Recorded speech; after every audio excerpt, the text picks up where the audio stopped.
Yan. Hello ma'am, I am Florelisa Salvador Valdez, third year, Bungabong Cluster, 3E06. This is my video examination final for the language learning materials. Introduction. The Wasteland by T.S. Eliot and The Great Gatsby by F. Scott Fitzgerald are two seminal works of modernist literature that explore the disillusionment and fragmentation of society in the aftermath of World War I. This essay will analyze how these works represent the theme of disillusionment and the collapse of social values, considering context, symbols, character development, and Summary of the literary works. techniques. The Wasteland, published in 1922, is a modernist masterpiece that defies traditional narrative structures. The poem is a fragmented and elusive exploration of disillusionment, spiritual decay, and the search for meaning in a post-war world.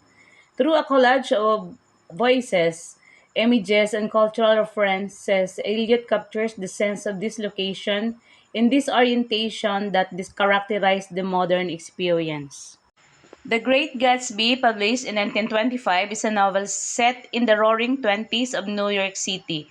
The story revolves around Jay Gatsby's obsession with winning back his lost love, Daisy Buchanan, and the corrupting influence of wealth and materialism. Through the eyes of Nick Carraway, the novel explores the empty, superficial lives of the wealthy elite and the disillusionment of the American dream. Representation of disillusionment.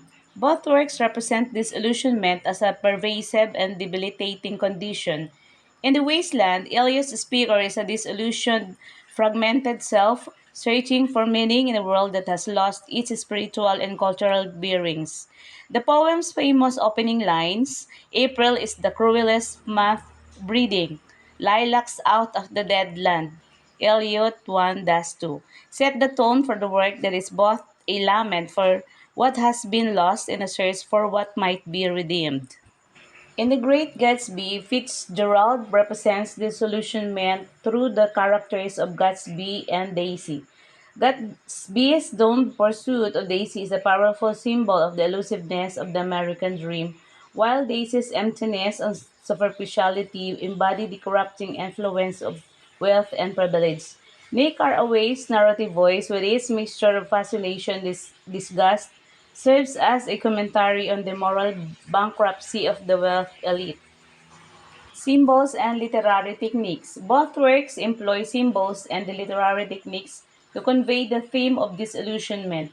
In The Wasteland, Eliot uses the symbol of wasteland itself, a desolate, barren landscape that reflects the spiritual decay of modern society. The poem's use of allusions from Shakespeare to Buddhist scriptures serves to underscore the sense of dislocation and disorientation that characterizes modern experience. In The Great Gatsby, Fitzgerald uses the symbol of the green light across the water to represent the elusive, unattainable goal of the American dream. The novel's use of imagery from the Valley of Ashes to the grand states of Long Island serves to create a sense of contrast between the old money and the new rich, highlighting the corrupting influence of wealth and materialism. Similarities and differences. While both work represent delusionment as the pervasive condition, there are significant differences in their tone and perspective. The Wasteland is a more introspective, personal work reflecting Eliot's and own spiritual crisis in search for meaning. The Great Gatsby, on the other hand, is a more social, satirical work reflecting Fitzgerald's fascination with excesses of superficialities of the wealthy elite. In terms of their representation of disillusionment, both works share a sense of despair and hopelessness. However, while The Wasteland offers a more bleak, nihilistic vision of modern society, The Great Gatsby suggests that there may be a way out of the cycle of disillusionment through the possibility of personal redemption and moral renewal.